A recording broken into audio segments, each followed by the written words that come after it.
இதில் நம்ம விஜய் பற்றி பேசுகிறோம், விஜய் தரப்பு தாவேக்கா பற்றி பேசுகிறோம், பாதிக்கப்பட்ட மக்களை பற்றி பேசுகிறோம், நடுவில் நடக்கக்கூடிய அரசியல் பற்றி பேசுகிறோம்.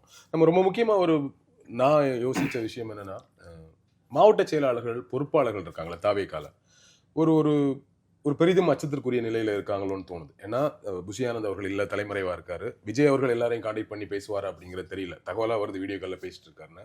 பட் விஜய் அப்படி ஒரு வேலை செய்வாரான்னு தெரில. நம்ப முடியாத தகவலாக தான் இருக்குது. ஆல்ரெடி மாவட்ட செயலர்கள் அரெஸ்டாக இருப்பது, புஷி ஆனந்த் தன்னுடைய ஜாமீன் பற்றி பேசும்பொழுது அதுக்கு பொறுப்பாளர் அவர் தானே, அவர் தான் கைது பண்ணிட்டீங்களேன்னு சொன்ன வாதம், இதெல்லாம் சேர்ந்து அவங்கள ஒரு அச்சத்தில் ஏற்படுத்தி இருக்கிறதா தோணுது. இல்லை உங்களுக்கு கட்சிக்கு உண்மையாகவே அப்படி ஒரு அச்சம் இருக்குமா, இல்லை விஜய்க்காக எல்லாத்தையும் தாண்டி வந்து நிற்பாங்களா? அப்படி அச்சம் இருந்தால் என்ன பாதிப்பு ஏற்படும்? இல்லை உங்களுக்கு எங்கேன்னு தோணுதுங்கிறது எனக்கு தெரியல. ஏன்னு கேட்டால் ஆளுங்கட்சிக்கும் நல்லது என்பதற்காக சொல்கிறோம். நம்ம சொன்னதெல்லாம் கேட்கணும்னு அவசியமே இல்லை. இல்லை, ஏன்னா அரசியல்வாதிகள் எப்போவுமே கேட்க மாட்டாங்க.